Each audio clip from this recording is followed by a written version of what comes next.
안녕하세요. 역사 돋보기입니다. 인류 역사상 최악의 사건이라 꼽히는 2차 세계대전. 2차 세계대전은 1차 세계대전보다 훨씬 더 광범위한 지역에서 일어났던, 말 그대로 지구 전체에서 일어났던 세계대전이었습니다. 2차 세계대전을 기점으로 전 세계 각국의 현대사가 뒤바뀌었으며 현 국제정세의 기반이 되는 그 시작이 2차 세계대전이었다고 해도 과언이 아닌데요. 2차 세계대전 당시에 어떤 전선들이 있었을까요? 유럽의 서부전선, 유럽의 동부전선, 아프리카 전선, 태평양 전쟁이 대표적이죠. 하지만 또 한 곳 중요한 전선이 있었는데, 방금 나열한 전선에 비해서는 상대적으로 덜 알려진 전선이 있으니 바로 중일전쟁입니다. 2차 세계대전은 1939년 발발했지만 이는 서양사 기준이고, 중일전쟁은 그보다 2년 앞선 1937년에 일어나 2차 세계대전까지 휘말렸는데, 동아시아 역사에 있어서만큼은 상당히 의의가 큰 중일전쟁, 그 역사를 파헤쳐 보도록 하겠습니다. 중일전쟁의 시작은 1937년이지만 중국으로 진출하려는 일본의 야욕은 이미 몇 년 전부터 이런저런 사건을 통해 터져나오고 있었습니다. 1905년 러일전쟁에서 승리하여 드디어 만주로 진출한 일본군은 만주에 일본군을 주둔시켰는데, 이 군대를 관동군이라고 불렀습니다. 관동군은 만주 내 러시아, 나중에는 소련, 그리고 중국의 봉천 군벌들과 만주의 패권을 둘러싸고 계속 신경전을 벌이고 있었습니다. 그리고 관동군은 일본 본국의 방침도 무시할 정도로 군국주의적 성향이 강했습니다. 특히 세계 대공황 여파로 일본 경제가 무너지기 시작하자 관동군의 군국주의 성향은 훨씬 더 강해졌죠. 끝내 1931년 일본 본국의 승인 없이 관동군은 만주사변을 일으켜 만주 지역 전체를 점령 후 장악했습니다. 그리고 텐진에 있던 옛 청나라의 마지막 황제 푸이를 데려와 푸이를 총통으로 하는 만주국을 세웠죠. 훗날 푸이는 만주국의 황제로 등극하지만 만주국은 누가 뭐래도 일본의 괴뢰국이었습니다. 1933년에는 내몽골의 열하로 진격해 열하를 점령하는 열하사변을 일으켜 내몽골로 진출을 꾀하죠. 만주사변과 열하사변으로 일본이 국제사회의 지탄을 받자 일본은 국제연맹에서 탈퇴하는 강수를 둡니다. 관동군의 최종 목표는 만리장성을 넘어 중국의 화북지방으로 들어가는 것이었는데요. 중국인들 중 중국을 배신한 친일파들을 한간이라고 부르는데, 관동군은 딱 만리장성 경계지방에 있던 한간들을 동원해 만리장성을 넘었고 한간들을 내세운 자치정부, 지둥방공자치정부를 수립했습니다. 이 근방에는 옛날 의화단 운동 진압 이후 주둔 중이던 일본군도 있었거든요. 비록 지둥방공자치정부의 핵심 인원들은 중국인이었지만 이들은 전부 친일 한간들이었으며 모두 국민당 정부의 지배를 부정했죠. 지둥방공자치정부의 관할권 바로 앞이 베이징과 텐진이었고, 이제 관동군은 베이징과 텐진 입성을 목표로 두고 있었습니다. 본격적인 베이징과 텐진 입성을 앞두고 안정적인 후방과 패권을 위해 관동군은 내몽골 지역에 몽골인들의 괴뢰 정부를 또 수립합니다. 만주에 만주족의 괴뢰국을 세웠다면 내몽골 지역에 몽골족의 괴뢰 정부를 수립한 것인데요. 관동군은 몽골인 데무치그 돈루브를 포섭하여 몽강연합자치정부라는 괴뢰 정부를 수립했죠. 그럼 국민당 정부를 책임지던 장제스는 대체 뭘 하고 있었길래 이렇게 관동군에게 당하고만 있었을까요? 마오쩌둥의 공산당을 소탕하고 있었습니다. 장제스는 1930년부터 1934년까지 약 5차례에 걸쳐 대대적인 공산당 소탕에 나섰습니다. 이른바 초공작전이라고 부르는데요. 5차 초공작전에 괴멸적인 피해를 입은 마오쩌둥의 공산당은 1934년부터 1935년까지 중국 서남부 지역을 누비며 후퇴하는 대장정의 길에 나섰고, 대장정의 끝에 중국 공산당이 정착한 곳이 산시성의 예난이었죠. 장제스는 장쉐랑에게 공산당 토벌작전의 사령관직을 맡겼고, 장쉐랑은 산시성 시안에 토벌사령부를 두었죠. 장쉐랑이 누구냐면 옛 만주 지역 봉천 군벌의 수장이었던 사람이었습니다. 만주 사변과 열하 사변으로 봉천 군벌은 와해되고, 장쉐랑은 만주에 대한 지배권을 모두 상실한 채 잠시 해외에 나가 있다가 귀국했는데, 장제스는 장쉐랑에게 공산당 토벌 임무를 주었던 거죠. 하지만 장쉐랑은 당연하게도 일본에 대한 적대감이 강력했습니다. 장쉐랑의 아버지도 일본 관동군에 의해 폭사당했거든요. 일본 관동군은 만주 내몽골을 모두 장악한 뒤 이제 만리장성까지 넘고는 베이징 텐진을 노리고 있는데, 공산당 토벌에만 전념하고 있는 장제스가 답답했던 겁니다. 이는 비단 장쉐랑뿐만이 아니었습니다. 당시 중국 전국적으로 민심이 모두 반공보다는 반일 정서가 극심했습니다. 적이 왜 적이 있는데 같은 중국인을 때려잡는 장제스가 도무지 이해가 안 갔고, 전국적으로 공산당 토벌을 중지하고 일본을 막으라는 시위가 연이어 일어났습니다. 하지만 장제스는 그런 시위를 강경하게 진압했죠. 장제스가 일본의 우호적이었던 건 결코 아닙니다. 다만 장제스는 공산당을 먼저 토벌하지 않으면 일본과 전쟁이 어렵고, 일본과 전쟁에 앞서 공산당 토벌이 무조건 선행되어야 한다고 여겼던 거죠. 그러나 심지어 국민당 정부 군부에서도 반일 정서가 심했고, 산시성 시안에서 공산당을 토벌한 부대에서도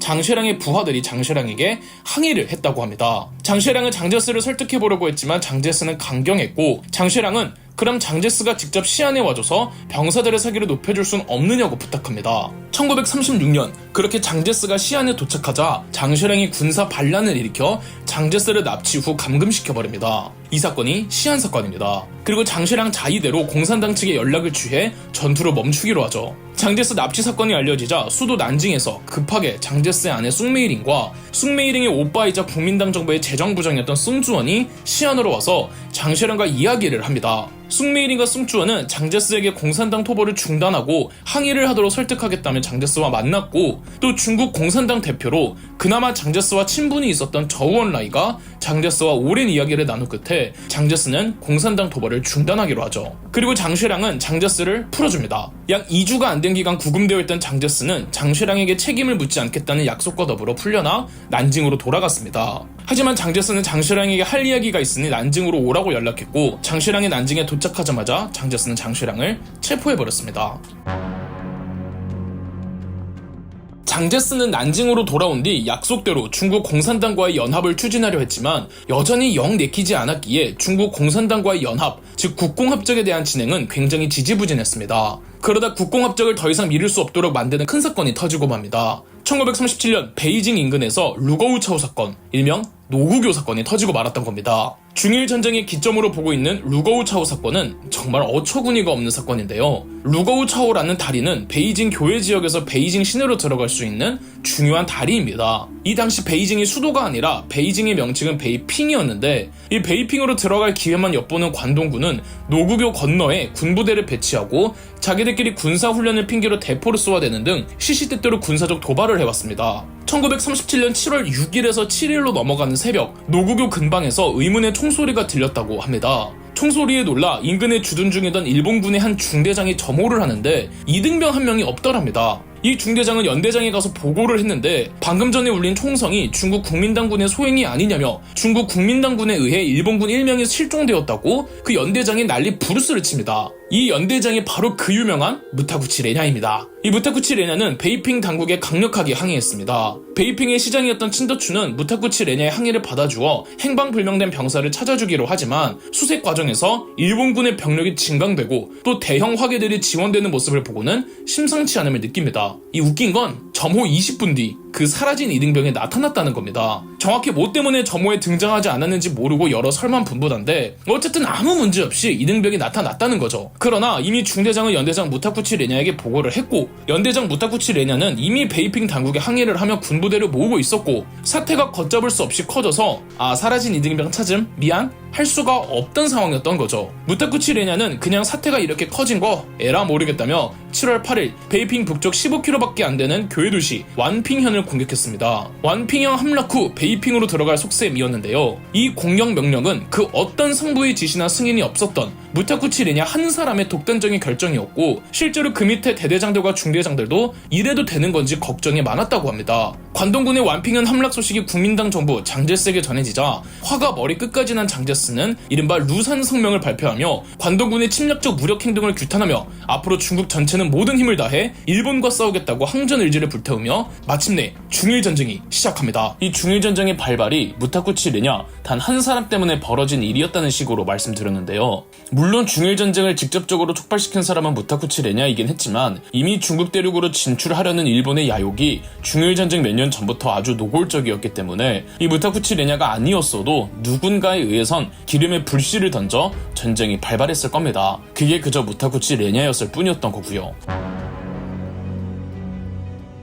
7월 25일 허베이성에 주둔 중이던 중국 주둔 일본군 2개 사단 규모가 본격적으로 베이핑과 텐진을 향해 공격했습니다. 일본군은 먼저 새벽에 베이핑 텐진 일대에 폭격 공습을 감행한 뒤 오전부터 강한 화기와 장비들을 내세우며 진군했는데, 이것이 중일전쟁의 첫 전투라고 할 수 있는 베이핑 텐진 전투입니다. 베이핑과 텐진에서 국민당군이 방어태세를 갖추고 항전했지만 사상자만 늘어나며 7월 30일 베이핑과 텐진이 모두 함락되었습니다. 고작 그 5일간 베이핑과 텐진에서 나온 중국인 사상자가 무려 1만 명이었죠. 장제스는 반드시 베이핑과 텐진을 탈환해야 한다며 내몽골에 주둔 중이던 7일 집단군더러 베이핑으로 남하하여 베이핑을 탈환하도록 지시했죠. 7일 집단군의 사령관은 푸쩌이와 타원보였습니다. 그리고 장제스는 베이핑 인근 국민당군을 모아서 베이핑의 남서쪽을 공격하도록 하였죠. 이 베이핑에 있던 일본군은 위아래로 공격을 받게 생겼는데 베이핑의 북쪽에서 7일 집단군은 선전했지만 베이핑 남서쪽을 공격하던 국민당군은 일본군의 집중 포화를 견디지 못하고 기동이 마비가 되고 말았던 겁니다.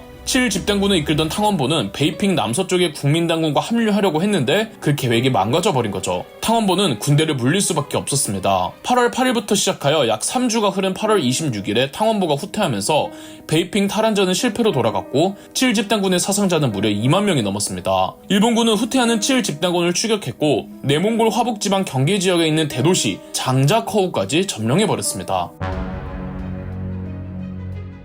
상황이 이렇게 심각하니 장제스도 시안사건 이후 그동안 지지부진하게 미뤄왔던 국공합작을 추진해야만 했습니다. 공산당의 힘이 필요로 했던 걸까요? 그건 아니었습니다. 당시 중국 공산당의 군 조직을 홍군이라고 불렀는데 홍군의 규모라고 해봤자 3만 명 정도, 그리고 우수한 화기를 갖춘 정예병도 아니고 게릴라 유격전에만 특화된 병사들이었기 때문에 이 전쟁에 투입할 만한 정도는 아니었죠. 그렇다면 왜 공산당의 힘이 필요했는가? 장제스는 공산당이 아니라 소련의 지원이 필요로 했습니다. 소련의 지원을 받기 위해선 어쩔 수 없이 장제스도 공산당과 연합할 수밖에 없었죠. 마오쩌둥의 승인하에 중국 공산당에서는 그나마 장제스와 친분이 있던 저우언라인을 통해서 이 장제스와 연락하며 국민당과의 합작을 추진했습니다. 그리고 저우언라인은 장제스에게 나라를 위해 목숨을 바치고 적과 싸워 국가를 보위하고 국토를 보전하겠다며 국민당에 대한 흡수와 충성을 맹세했죠. 국민당과 공산당의 합작이 동의되자 소련도 국민정부를 긍정적으로 인식하며 8월 21일경 장제스는 소련과 불가침 조약을 체결하였습니다. 단순히 불가침 조약 체결을 넘어 소련은 국민정부에 군사적 지원을 약속했죠. 1937년 9월 22일 국민당과 공산당은 국공합작을 공식적으로 선언했습니다. 과거 순원의 국민당이 초기 중국 공산당을 국민당으로 편입했을 때의 국공합작과 구분하기 위해 중일전쟁 당시 국공합작을 제2차 국공합작이라고 한답니다. 장제스는 중국 공산당의 군 조직인 홍군을 국민당군으로 편제하였습니다. 우선 산시성 예난에 주둔 중이던 중국 공산당의 중앙 홍군을 팔로군이라고 명명하고 산시성의 군벌이었던 옌시산 휘하에 배치시켰죠. 팔로군의 사령관은 주더, 부사령관은 펑더화이였습니다. 그리고 중국의 남방 양쯔강 유역에 집결했던 공산당의 홍군 유격대들을 모아 신사군으로 편제하였죠. 말씀드렸듯 중일전쟁은 일본 본국 주도하에 계획적이고 치밀하게 준비된 전쟁이 아니었습니다. 관동군과 진화주동군이 제멋대로 일으킨 전쟁이었죠. 그래서 일본군이 베이징과 텐진을 점령했어도 그 다음 어떻게 할지가 감이 안 잡혔습니다. 그대로 북쪽에서 남쪽까지 내려간다? 중국 대륙이 얼마나 넓은데 관동군과 진화주동군의 힘만으로 그 길어진 보급선을 감당할 수가 없단 말이죠. 중국 역사 속에서 언제나 중국의 왕조들을 상대로 군사적 우위를 점했던 거란족의 요나라나 여진족의 금나라도 중국 남방까지 내려가 중국 대륙 전체를 차지하지 못했습니다. 중국 남방까지 중국 대륙 전체를 차지했던 외세민족은 몽골족의 원나라와 만주족의 청나라뿐이었는데 몽골족과 만주족의 중국 정벌도 한순간에 이루어진 게 아니라 여러 세대를 거쳐 점진적으로 이루어졌습니다. 그런데 단기간에 중국 남방까지 내려간다는 건 말도 안 되는 작전이었죠. 전쟁을 부담스러워한 일본 본국이었으나 어쨌든 전쟁이 터져버린 상황에서 무르는 건 말이 안 되고 기왕 일어난 전쟁, 어쨌든 일본이 우위를 점한 채 끝내야 하는 건 인정하고 있었고 이 전쟁을 강력히 주장했던 군부 측에선 단기간에 중국 대륙 전체를 차지하는 건 불가능하지만 전쟁에서 이기는 방법이 꼭 중국 대륙 전체를 차지할 필요가 있는 건 아니다. 중국의 수도인 난징만 점령하면 국민당 정부는 항복할 것이라고 주장합니다. 일본의 군부, 특히 그간 활약한 육군의 경쟁심을 느낀 일본 해군 주도로 중국 북쪽에서 남쪽까지 육군이 내려가지 말고 해군으로 곧바로 중국의 동남부를 치고 수도 난징부터 체크메이트하자는 작전을 계획했습니다. 수도 난징으로 직공할 수 있도록 교두보를 마련할 수 있는 중국 동남부의 도시로는 상하이만한 곳이 없었습니다. 그래서 일본군은 해군 주도로 상하이를 침공했습니다. 상하이 전투는 하세가와 기요시가 이끄는 제3함대가 총괄하기로 하였습니다. 이 중일전쟁이 터지기 전부터 언제고 일본이 전쟁을 일으킬 수 있다는 가능성을 항상 생각하고 있던 중국의 장제스는 독일 군사 고문단들과 함께 일본의 전쟁 시나리오를 추측하고 있었고 독일 군사 고문단들도 이 북쪽에서 남쪽으로 육지를 통해 내려오는 건 부담스러울 테니 일본이 상하이를 통해 난징으로 직공하는 작전을 수립할 것이라고 충분히 예상을 하고 있었습니다. 그래서 중국의 국민당 정부도 상하이에 견고한 방어 전략을 구축해두고 있었죠. 1937년 8월 13일 일본군 해군 육전대 5천여 명의 병사들이 상하이 내 주요 거점지들을 위주로 공격하며 상하이 전투가 개전합니다. 단 중국 국민당군도 엄청난 방비를 하고 있던 터라 장파쿠이가 이끄는 제8집단군과 장투승이 이끄는 제9집단군이 금세 반격에 나서 일본군을 몰아내기 시작했죠. 국민당군은 일본군을 상하이의 한 구석으로 몰아넣었고 중국 해군도 동원되어 상하이 입구를 차단했습니다. 상하이 항구에 버려져 못쓰는 배들을 바다에 던져놓아 진로를 방해하고 많은 기뢰들을 부설해 놓았죠. 일본군이 중국 국민당군에게 포위되자 일본 본국의 해군에서는 인근 대만에 있던 폭격기들과 항공기들을 중국 동남부 지역으로 출동시켰으나 중국 국민당군도 항공기들을 보내 일본 항공기들을 격추시켜 나갔습니다. 이로써 중국 국민당군은 상하이를 사수하는 데 성공했죠. 다만 상하이 구석으로 몰린 일본군은 죽음의 결사항쟁을 하며 버티고 있었고 국민당군은 이들을 토벌하지 못했습니다. 당연하게도 일본 본국에서도 상하이에 고립된 일본군을 구출하고 상하이만큼은 어떻게든 점령해야 했기에 증원군을 보냈습니다. 일본군은 상하이의 우승에 3사단과 11사단을 파견했습니다. 하지만 독일 군사고문단 알렉산더 폰 팔켄하우젠이 설계해놓은 상하이 방어태세는 역시 견고했습니다. 일본군의 우승 상륙은 엄청난 피해를 감수해야만 했는데요. 놀란 일본군은 9사단, 13사단, 101사단, 3개 사단 병력을 추가 지원합니다. 그리고 상하이를 함락하기 위해선 제해권을 가져와야만 했습니다. 상하이로 바로 들어올 수 있는 바다는 국민당군이 패선들을 던져놓고 기뢰들을 부서에 차단해버렸기 때문에 쉽사리 입항할 수가 없었습니다. 대신 장인 항구를 노리기로 했는데 이 장인 항구로 들어오면 상하이는 물론 난징까지도 바로 들어올 수 있었기에 이 장인항에는 국민당 정부의 제1해군과 제2해군이 모두 철통같이 방어에 임하고 있었죠. 8월 16일 일본의 장갑 순양함 기함 한 척이 먼저 장인항을 선제 공격하였지만 중국 국민당 해군의 반격에 실패합니다. 일본은 항공모함을 보내기로 합니다. 8월 22일 정규 항공모함 카가호와 경항공모함 2척이 장인항 쪽으로 들어와 함재기들을 날려 공습을 퍼부으려고 했으나 역시 중국 국민당군의 고사포 공격에 제대로 공격하지 못하고 철수했습니다. 일본 해군은 순양함과 구축함들을 연이어 계속 장인항 쪽으로 보냈습니다. 항상 고사포로 일본 함재기들을 상대했던 중국 국민당군 측에서는 이제 본인들도 항공기들을 출격시키겠다며 9월부터는 항공전이 전개되었습니다. 항공전에서만큼은 일본군이 우세했고 일본군은 무려 300기가 넘는 항공기들을 날리며 공중전에서 중국 항공기들을 격추하거나 요격했고 9월 중하순에 이르면 일본군이 제공권만큼은 확실하게 가져오죠. 제공권을 가져온 일본군은 도시의 폭격을 감행하려 했던 작전을 살짝 바꾸어 장인항에 주둔 중이었던 중국 함대를 집중 공격했습니다. 이 작전은 대성공이었습니다. 9월 말까지 일본 항공기들의 무지막지한 공격에 중국 해군의 함선들이 하나둘 반파되거나 격침되었죠. 10월로 넘어가면 장인항을 사수하던 중국 국민당 해군 10여 척의 함선들이 전부 격침되고 말았죠. 한편 상하이 우승 전선으로 돌아가자면 육지에서는 압도적인 희생을 치렀지만 일본군은 독가스도 살포해가면서 말 그대로 몸으로 때운 일본군들의 자살 공격 등으로 무려 한 달 정도가 지난 9월 말에 이르러서 우승을 장악했습니다. 제공권과 제해권을 장악한 도움이 컸죠. 한 달간 일본군 측 사상자는 전사자가 3,000명, 부상자가 1만 명이었습니다. 이는 전력의 30%에 해당하는 손실이었죠. 피로 얻어낸 우승이었고 전략 거점을 확보한 일본군이었지만 생각보다 강했던 국민당군의 방어에 병사들의 전의는 급락하고 말았습니다. 일본군은 완전한 상하이 점령을 위해 6사단, 18사단, 24사단, 16사단을 추가적으로 상하이에 보냈습니다. 그렇다고 중국 국민당 정부가 가만히 있겠습니까? 수도 난징을 방어하기 위해 상하이가 굉장히 중요했던 만큼 국민당군도 상하이를 끝까지 지키기 위해 85개의 사단이 도합 70만 명이 넘는 국민당군이 상하이로 집결하였죠. 일본군 입장에선 70만이라는 국민당군 대군이 정말 무지막지했는데요. 다만 이 70만 명이 전혀 조직적으로 움직이질 못했고 상하이가 대도시였던 만큼 시가전에서 물량전은 불리했습니다. 그러니까 일본군은 70만이나 되는 국민당군을 한꺼번에 상대한 게 아니었죠. 일본군은 이 부대 단위로 상대하면 되었고 국민당군은 각계격파당하며 시간이 지날수록 그 피해는 회복할 수 없을 정도로 커집니다. 국민당군의 피해가 10만 명을 넘어가자 도저히 싸움을 이어가기엔 무리라고 판단한 장제스는 10월 26일 상하이에 있던 전 병력 철수 명령을 내립니다. 철수 과정에서 대단히 극적인 전투가 있었습니다. 상하이에서도 굉장히 중요하게 기념하는 전투인데요. 바로 사행창고 전투입니다.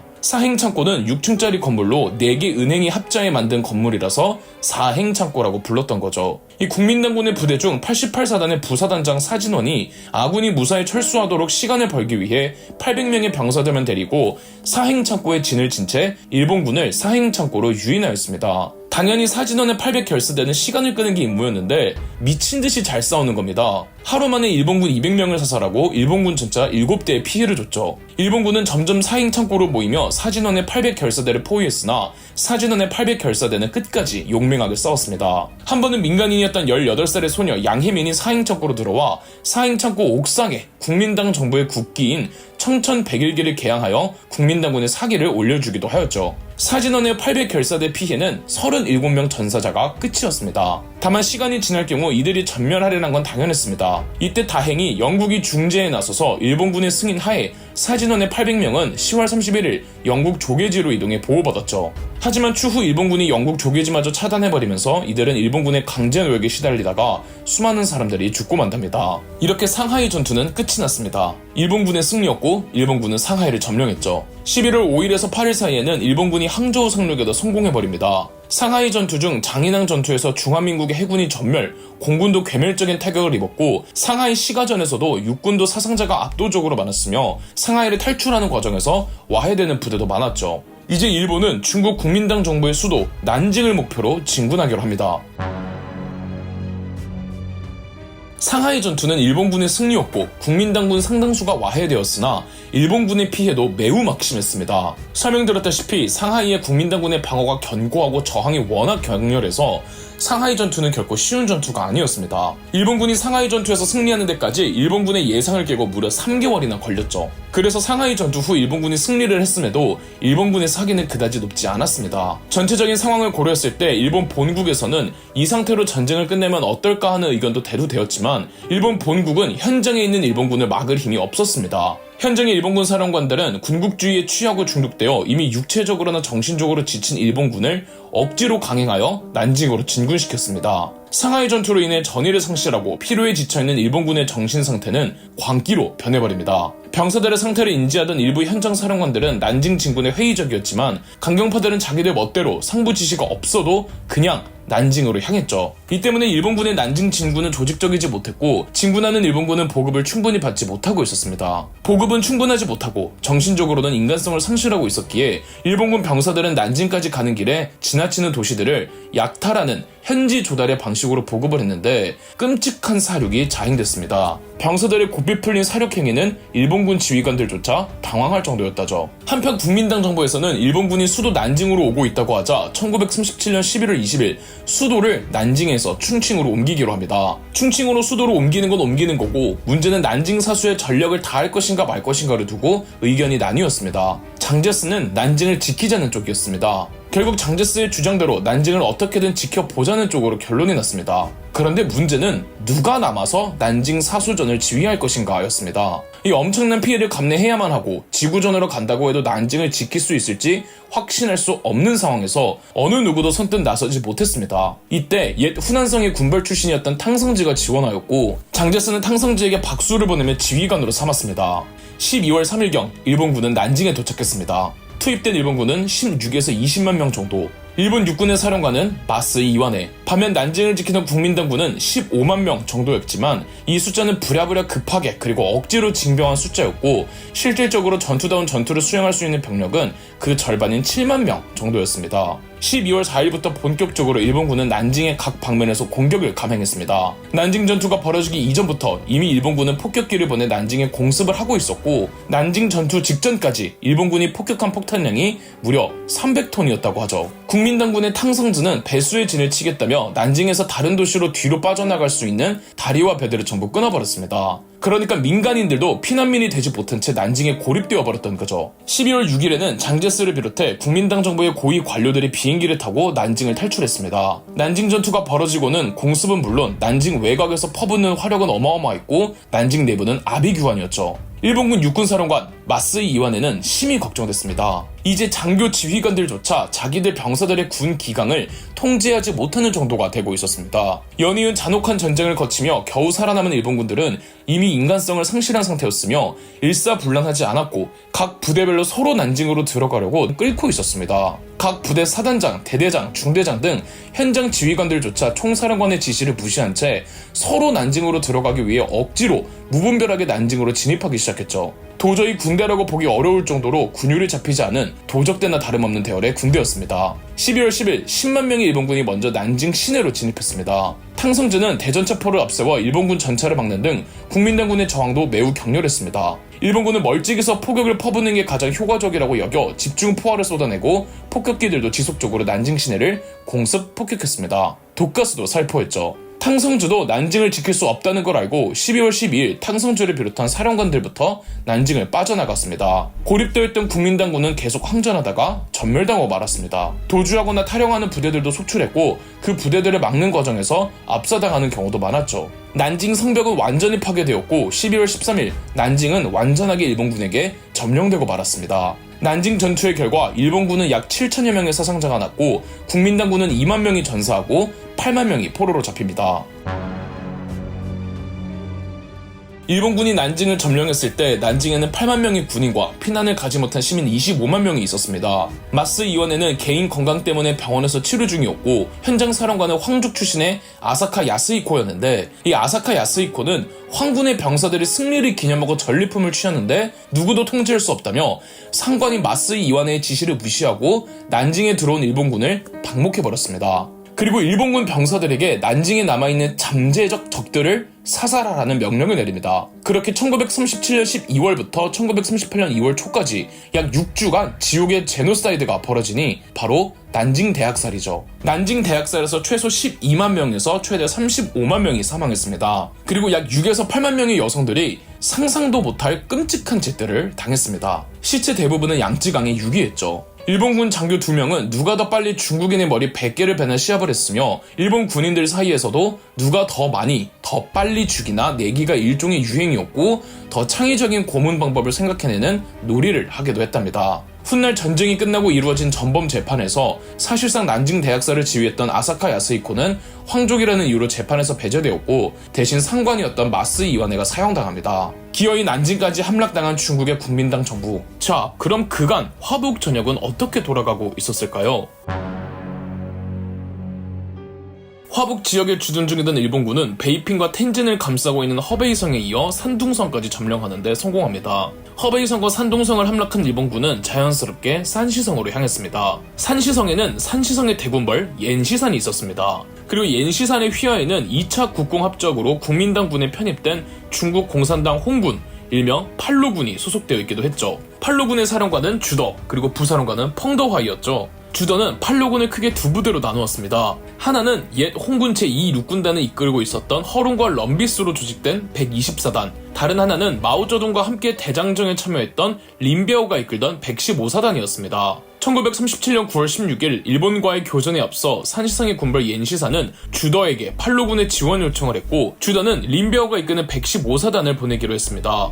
린비아오의 팔로군은 옌시산의 군대와 무관하게 전면전이 아닌 대장정 때부터 홍군의 특기가 된 바로 산악지형을 이용한 게릴라 유격 전술을 구사할 생각이었죠. 그러나 9월 22일 린비아오가 숨어 들어가려고 했던 산세의 기목 핑신관을 일본군이 먼저 점령해버리고 만 겁니다. 어쩔 수 없이 린비아오의 팔로군도 옌시산의 군대에 합류하여 전면전을 펼칠 수밖에 없었는데요. 하지만 전면전은 홍군의 자랑이 아니었습니다. 홍군의 주특기는 유격 전술이었습니다. 린비아오는 유격 전술을 포기하지 못했고 전투가 계획되어 있던 25일 하루 전날 린비아오의 115사단은 핑신관을 탈환하겠다며 핑신관을 우회하여 사닥구보를 감행했습니다. 고지대로 들어가고자 깊은 밤 아무것도 보이지 않는 새벽 115사단은 은밀하게 더 높은 곳으로 올라가 매복 지형에 매복을 하고 있었죠. 그리고 아침이 밝자 후속부대 일본군이 탄 차량 100여 대와 군수품을 실은 트럭 200여 대를 기습하였습니다. 린비아오가 기습을 감행하자 핑신관에 있던 기존의 일본군도 재빠르게 산 쪽으로 진격했는데 이미 고지대를 선점하고 있던 린비아오의 115사단의 맥을 노출입니다. 일본군 전사자 무려 1,000명이 나왔죠.